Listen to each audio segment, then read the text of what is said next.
La cultura es de todos. Ministerio de Cultura.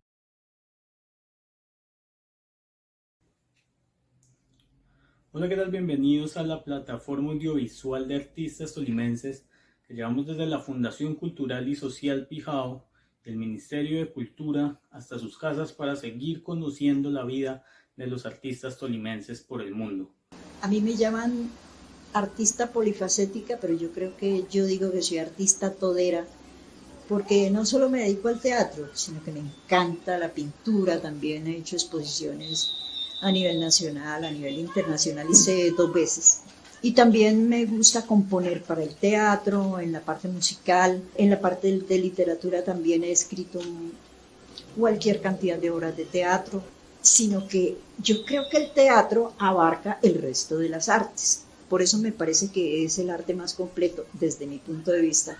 Primero que mis padres, por ejemplo, mi padre era un músico maravilloso, tocaba la guitarra. Él incluso participó en varios festivales folclóricos con un cuarteto de música colombiana. Mi mamá también tenía una voz muy bonita, no se dedicaba al oficio, pero tenía una voz muy buena. Mi abuelo fue escritor y poeta, mi abuelo Tobías, mi papá Santiago. Y cuando estaba pequeña, en la primaria, desde los 8 años me pusieron a cantar. A los 9 años me pusieron a actuar. La primera obra, digamos, larga que yo hice fue una que se llamaba Los Martirios de Santa Inés, y me pusieron de Santa Inés. Y era muy agradable, a mí me encantaba. Era muy exigente, porque además era la primera vez que yo hacía este tipo de trabajo. En el bachillerato también. No me olvido de un personaje del Idiota de Dostoyevsky, Nastasha Fyodorovna Merchutkina. Y eso nos ponían unos peinados altísimos y unos trajes de época. Riquísimo ese trabajo. Más algunas veladas, que así se llamaban en esa época, donde nosotros decíamos poesías, cantábamos, bailábamos. Era muy rico, esa época también era muy enriquecedora culturalmente, a pesar de que ha evolucionado tanto el arte, pero eso eran como los embriones fundamentales para poder madurar en ese aspecto. Cuando terminé el bachillerato, que terminé aquí en la Normal Nacional de Señoritas, que así se llamaba, yo estudié para ser maestra. Y obviamente todas las niñas que terminaban se metían a la Secretaría de Educación a ser maestra. Yo quería ir a la universidad, pero yo pensé que para mis papás para que me pagaran la universidad, debía escoger una carrera que les gustara a ellos y no a mí, porque al estar allá entonces era muy posible que yo pasara a hacer algo artístico. En ese momento estaba empezando la administración de empresas y eso sonaba rimbombante en ese momento, y me fui a la Tadeo y me admitieron e incluso saqué un buen puntaje, pero lo primero que hice fue meterme al grupo de teatro. Me metí a los coros de la universidad y en el teatro estuvieron Eduardo Osorio y después Jaime Santos, que incluso estuvo en la televisión, por eso lo conoce mucha gente. Y después conocí a Tomás Latino y entonces empezamos a hacer teatro los dos y nos pareció que teníamos como una buena química para trabajar y empezamos a hacer teatro en todas partes, pero fundamentalmente teatro callejero.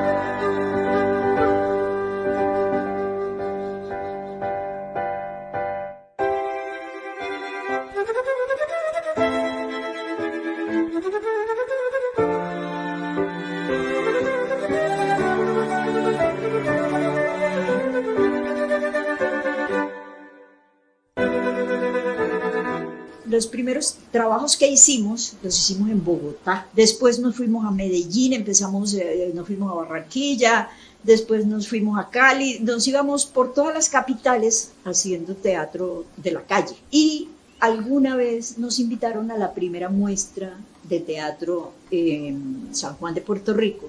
Y nos fuimos y representamos en esa oportunidad a Argentina haciendo pantomima. Fue un trabajo muy enriquecedor, muy chévere, porque no solamente estábamos entregando lo nuestro, sino que estábamos observando el trabajo de otros, teatros clásicos, teatros modernos en esa época, en ese momento, Y después entonces nos invitaron a la primera confrontación de teatros universitarios en Caracas y nos fuimos. Allá estaban empezando a hacer una escuela de teatro, nos inscribimos y nos quedamos. Yo estuve 6 años en Venezuela y mientras estudiábamos hacíamos teatro callejero en todas las plazas e incluso en los festivales nacionales e internacionales. Entonces eso nos daba más fuerza para seguir en ese tipo de trabajo en la calle.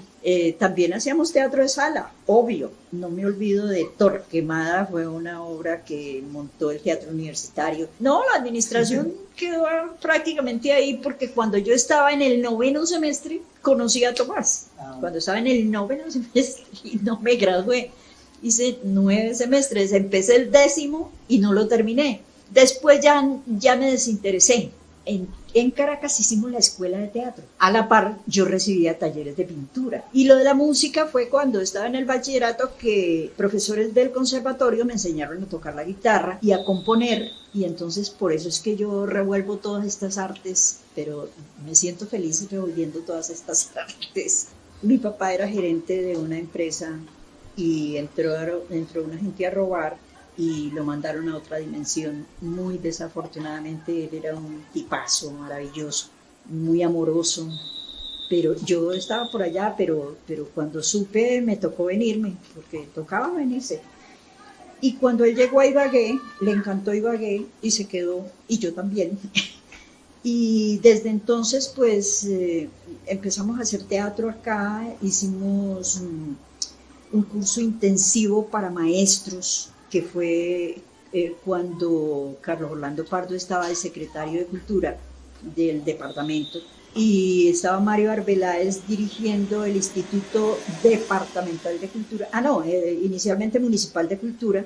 Hicimos un super espectáculo con unos muñecos gigantes, con unos mascarones inmensos, Blancanieves y los 7 enanitos, El gato con botas, todos estos cuentos clásicos. Entonces los colocamos en un espectáculo gigante con estos mascarones que los hice con ayuda de Tomás y Roberto Bernal, que me ayudaron. Y fue fantástico, eso salió inclusive a nivel nacional, fue rico. Después sí empezamos a hacer teatro. Aquí no se pudo hacer mucho teatro de la calle, porque aparecieron otras personas que iban a la calle a hacer supuestamente un teatro, pero entonces se vulgarizaron lo del teatro, ya se volvió, fueron chistes verdes públicos. Entonces nosotros no quisimos seguir porque entonces no queríamos que nos catalogaran igual. El teatro que hicimos en la calle siempre fue muy bien recibido por la gente porque tenía todo un vestuario especial, tenía obras de teatro precisas y específicas, teníamos escenografías también para la obra, pero ya cuando empezamos a ver que se había como degenerado esa parte, entonces preferimos parar. Y después, lástima que no lo retomamos, pues son etapas, ¿no? Por alguna situación Tomás tomó otro camino y yo también. Entonces él se fue a hacer otro grupo y yo tomé el teatro circular, que así llamé. Estuve trabajando un tiempo sola, haciendo sola teatro para distintos lugares y para distintos pueblos. De pronto empecé a trabajar con el Banco de la República, que me envió a hacer talleres prácticamente a todos los municipios. Yo creo que no conozco 2 municipios del Tolima. Desafortunadamente hubo una época en que como que el teatro estaba como rezagado.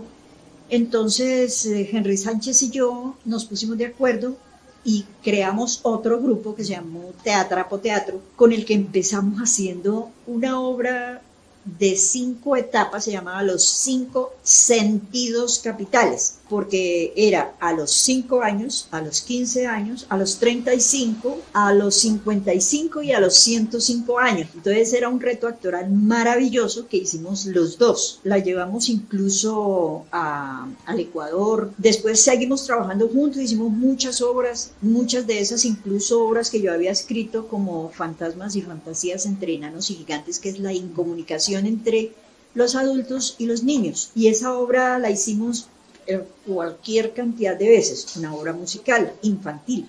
y hacíamos unos títeres grandes, que no eran propiamente títeres, sino personajes detrás de un teatrino, con unas máscaras grandes, más el personaje de una niña que estaba frente al teatrino. Hicimos 2 para llevar a Ambato, que nos invitaron para unos festivales. El primero fue Fantasmas y Fantasías. El segundo, una obra donde hablaba mucho de, digamos, de la parte ambiental, de cómo la gente, por acabar unas cosas, no tenía en cuenta otros. Y hablábamos de la aspersión aérea de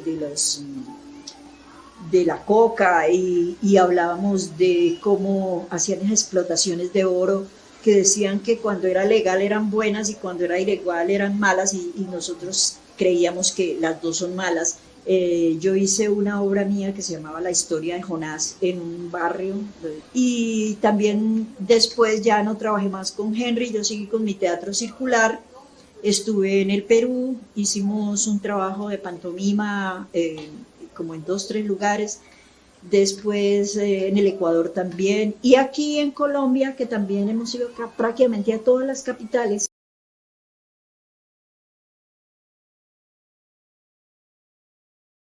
La cultura es de todos. Ministerio de Cultura. Ahora, este trabajo de teatro también se ha acompañado muchísimo con talleres que se han hecho de preparación para el teatro.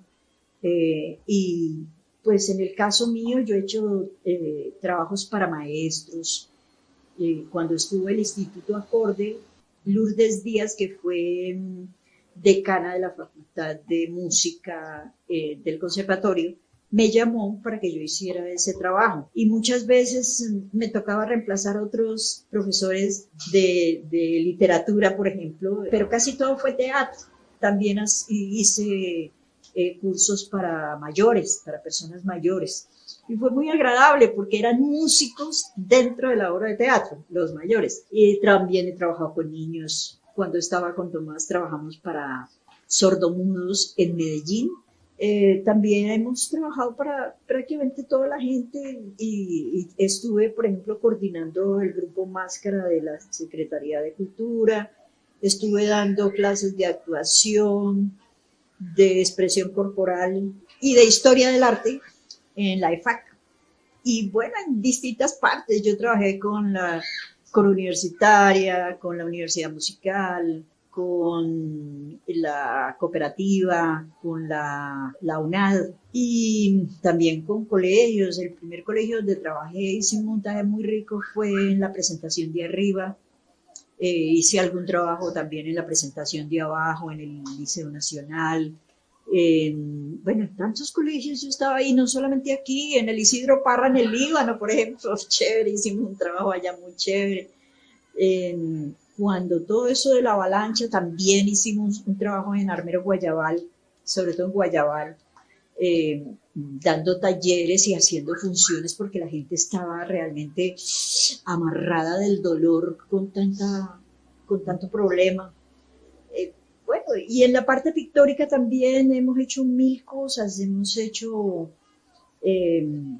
exposiciones a nivel local, a nivel nacional, sobre todo con Viva el Arte. Yo estuve como representante legal de Viva el Arte, como presidenta un tiempo, y hicimos muchísimas exposiciones en muchas partes, en Armenia, en Pereira, en Manizales, en Cali, en Neiva, aquí en Bogotá.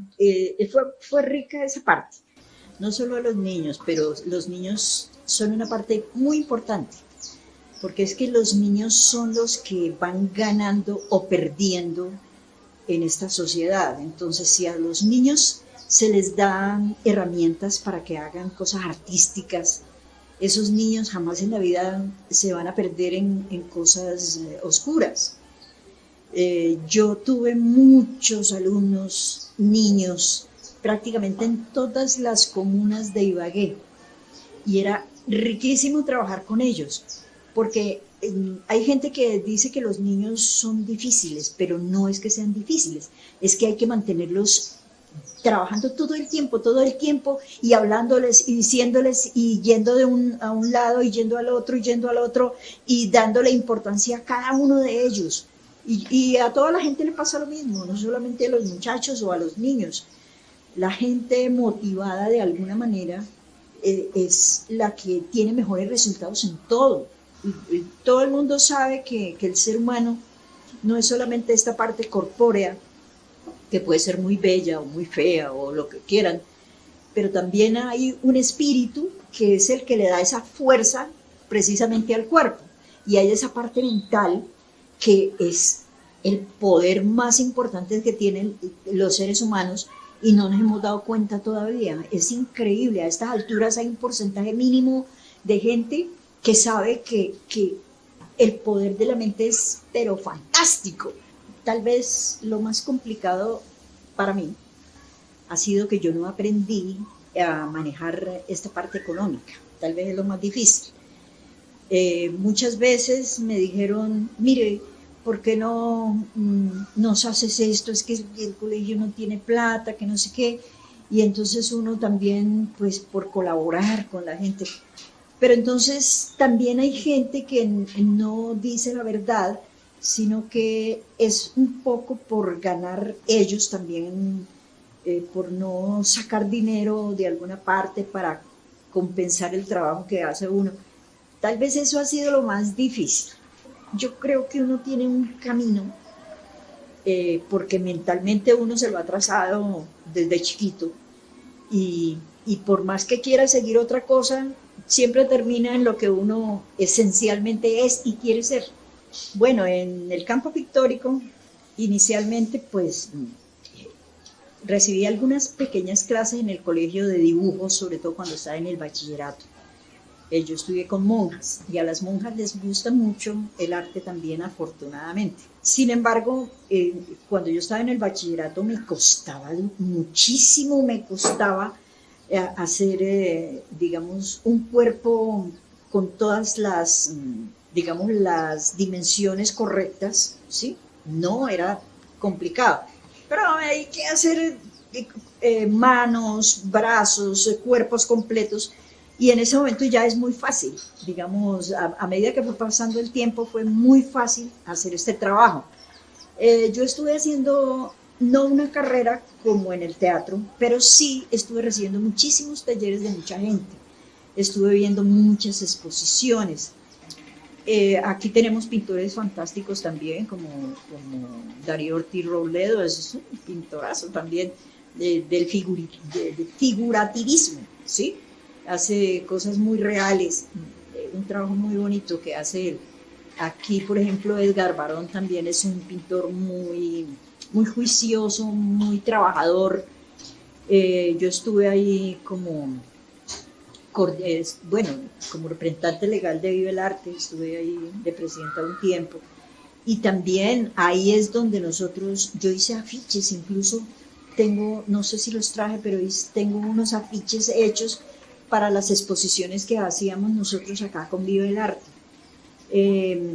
Yo recibí talleres en Venezuela, recibí talleres en Bogotá, aquí también. Ahorita estoy escribiendo una obra para hacer un trabajo musical, como decía anteriormente, pero en la parte pictórica hay una poetisa que se llama Gloria Arizat y voy a ilustrar ese libro de poemas. Ya tengo los cuentos, antier me los entregaron, son unos cuentos con mucha dedicación de investigación. Ella ha investigado sobre los dioses de acá, digamos, todas esas cosas como fantásticas de las leyendas de distintos pueblos de acá del Tolima, y quiere que haga una ilustración de sus cuentos. Pero sí, también hice uno sobre la pandemia para niños y para adultos, y también hace poco ilustré algunos dibujos de José Hilario Yepes. Por ahí ilustré un libro completo de Osvaldo Antía. Me gusta incluso más el dibujo que la pintura, porque es que el dibujo lo obliga a uno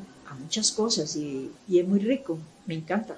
Bueno, esta obra se llama Paco Balleno, son varios personajes, son 3 actores, pero son varios personajes. Hay un personaje que es el Paco Balleno, que es un internauta que recoge ingenuos para que repitan las cosas que él quiere que hagan y hacen una cantidad de barbaridades y se encuentra con un niño que es un niño que inicialmente es un niño feliz y que en ese momento se están preparando con una niña para hacer una obra de teatro. Pero resulta que el Paco Balleno, ella se mete a internet y de pronto el Paco Balleno lo llama y le dice que si él es valiente, que se vaya con él a hacer cosas. Entonces le pide hacer una cantidad de cosas ridículas. Pero entonces llega un momento en que él se da cuenta que el Paco Balleno es un personaje oscuro que ya le está obligando que coja una aguja y se dibuje, se rompa la piel y se dibuje una ballena en el brazo. Entonces él dice que no, que cómo se va a hacer eso, entonces él le dice que si no lo hace, que él ya sabe dónde vive la mamá, dónde vive el papá, dónde vive el primito y dónde vive la hermanita, y que si no quiere que les pase nada, que entonces tiene que hacer eso. Entonces él llorando se pone a hacer eso. Y a lo último entonces le pide que como él no vale nada, que él se tiene que suicidar, que se cuelgue. Entonces llega la niña y la niña le dice que qué va a hacer y entonces él, que yo no valgo nada. Entonces ella le dice que qué, lo que tiene es que ponerse pilas porque vamos a empezar la función de teatro. ¿Cómo así que no vale nada? Usted vale muchísimo, usted no sé qué. Y el otro dice, pues sí, ¿no? Y entonces como que le va cambiando el espíritu y dice, no, sí, vámonos a hacer la función. Ahí termina. La parte primera es muy chévere porque empiezan estos dos personajitos diciendo que las luces. Dice, no, yo no tengo la luz, pero tenemos la luz de la luna. Yo la tengo en el bolsillo 3 estrellas, entonces eso también nos puede ayudar. Y cosas así. Es un juego verbal muy rico, ¿sí? Esa es la obra de Paco Balleno. Y a medida que va uno como terminando la obra, entonces ya va mirando qué otra cosa hace. La idea es no parar, la idea es ir haciendo cosas porque si no entonces uno se va quedando y se va anquilosando y se va olvidando de quién es uno y de qué cosas hace. Y pues como el tiempo pasa y empiezan los años también, entonces hay mucha gente que se va quedando antes de tiempo. Yo me siento bien, por ejemplo, entonces yo por eso no quiero parar todavía. Cuando me toque parar, pues paro, pero todavía no. El arte es el trabajo más bello del mundo, es el trabajo más útil. La gente dirá, ¿cómo útil? Claro, es que precisamente a través del arte es que uno puede escoger incluso otras carreras. El arte es lo más importante para el desarrollo humano. Hubo una época en que el arte no servía en los colegios, ahora por lo menos alguito, pero todavía el Ministerio de Educación, perdón, no ha tomado en serio el hecho de que una clase de arte es fundamental para el desarrollo de los niños. Ojalá la gente entendiera que el arte es esencial para el desarrollo del ser humano.